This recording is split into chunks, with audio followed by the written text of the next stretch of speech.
নমস্কার, আমি আজকে পোষণ মার জন্য একটা ছোট্ট রেসিপি নিয়ে এসেছি।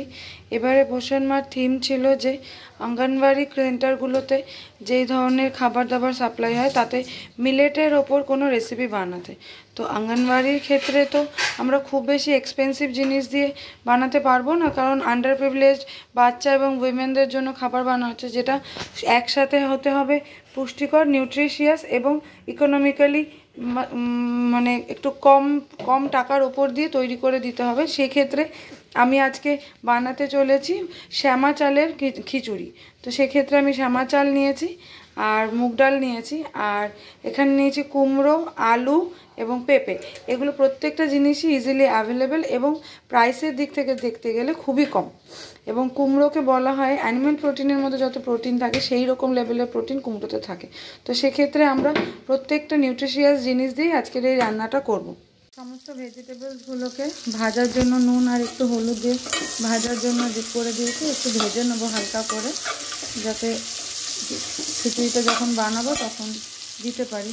অ্যাকচুয়ালি এটা খুবই একটা হালকা রেসিপি, মানে খিচুড়ি মিলেটের খিচুড়ি এমন কিছু মানে হাইলি রেকমেন্ডেড ইসে নয়, ডিশ নয়, কিন্তু যেই থিমটার জন্য এটা একদম সাধারণ খাবার হওয়া সত্ত্বেও প্রচণ্ড পরিমাণে নিউট্রিশিয়াস খাবার।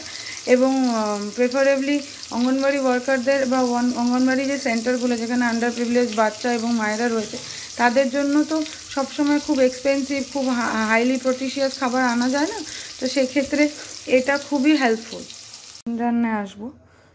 তো ভাজা হয়ে গেছে, তো এবার আমরা একটু সাদা জিরে ফোড়ন দেবো, একটু তেজপাতা ফোড়ন দেবো। তেজপাতা ফোড়ন দিয়ে তার মধ্যে আদা যে কুচিয়ে রেখেছিলাম সেই আদাটা দিয়ে দেবো, ঠিক আছে।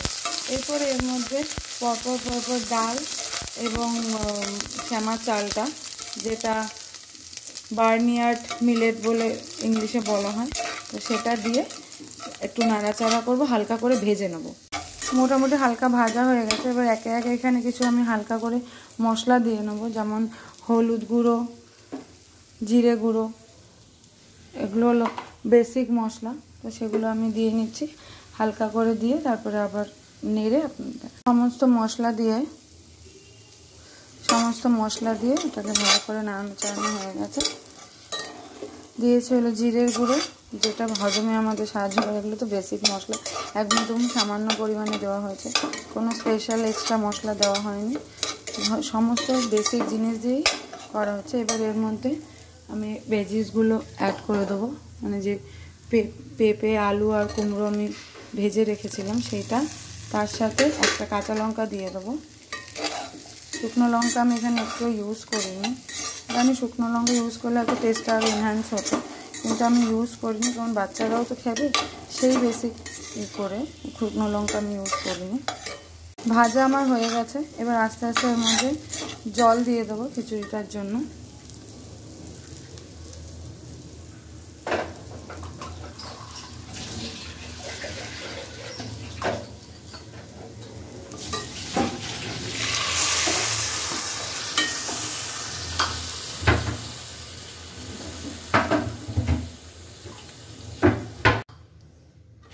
জল দিয়ে দিয়েছি, ভালো করে নেড়ে সামান্য একটু নুন দেবো।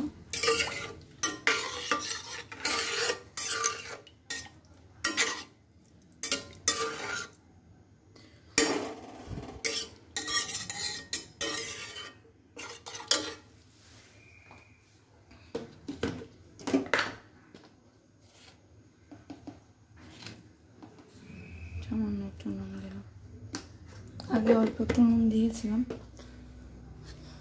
এবার এটা কিছুক্ষণ ঢাকা দিয়ে রেখে দেবো হওয়ার জন্য, সেদ্ধ হওয়ার জন্য কমপ্লিট।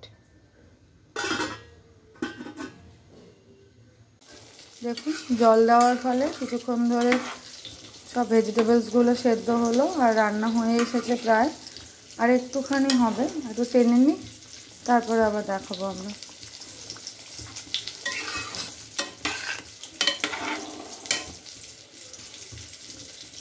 ভেজিটেবলসগুলো মোটামুটি সেদ্ধ হয়ে গেছে।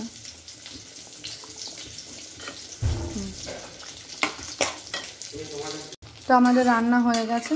এবার আমি এটাকে নামিয়ে সুন্দর করে ডেকোরেশন করে আপনাদের আরেকবার দেখিয়ে দিচ্ছি। আমার খিচুড়ি রেডি, সব সেদ্ধ হয়ে গেছে, ভেজিটেবলসও সেদ্ধ হয়ে গেছে, ডাল আর শ্যামা চালও সেদ্ধ হয়ে গেছে।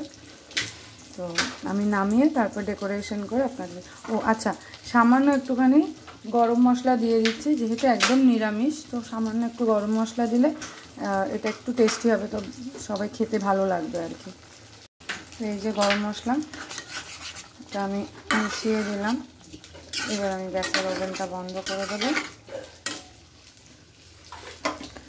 তো আমার এই বছরের পোষণ মাহ 2024-এর আমার রেসিপি মিলেটের খিচুড়ি, সেটা হলো শ্যামা চাল দিয়ে, বার্নিয়ার্ড মিলেট যেটাকে বলা হয়।